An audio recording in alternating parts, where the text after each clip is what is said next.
చెన్నై బెంగళూరు నగరాలను ముంబై నగరాలను మీరు అందరు చూసిండ్రు. ఈరోజు అతలాకుతలం అయిపోయినాయి. ఢిల్లీ నగరాన్ని చూసిండ్రు. దేశ రాజధాని కాలుష్యానికి లోనై పాఠశాలల నుంచి పార్లమెంట్ వరకు ఈరోజు సెలవులు ప్రకటించుకునే పరిస్థితి వచ్చింది. వాహనాలు రోడ్డు మీదకి రావాలంటే ఢిల్లీలో అనుమతులు తీసుకొని రోడ్ల మీదకి రావాలి. ఈరోజు పెద్ద నగరాలుగా పేరు పొందిన ఢిల్లీ కావచ్చు, ముంబై కావచ్చు, బెంగళూరు కావచ్చు, చెన్నై కావచ్చు, ఈ నగరాలు ఎదుర్కొంటున్న సమస్యల నుంచి తెలంగాణ రాష్ట్రం హైదరాబాదు నగరం పాఠాలు నేర్చుకోవాల్సిన అవసరం ఉన్నది.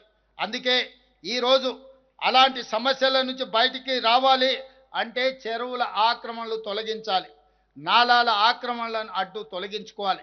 ఇవాళ చెరువుల నాలాలను కబ్జాల నుంచి విముక్తి చేస్తే ఈరోజు రోడ్ల మీద నిలుస్తున్న నీరు అక్కడికి వెళ్తుంది. తద్వారా ట్రాఫిక్ జామ్ల సమస్యను హైదరాబాదు నగరాన్ని కాలుష్యం నుంచి కాపాడడానికి ఈరోజు మనకు అవకాశం ఉంటుంది. అందుకే హైడ్రా ఈరోజు అత్యంత ప్రజల సమస్యల పరిష్కారానికి ముందుకు వెళ్తుంది.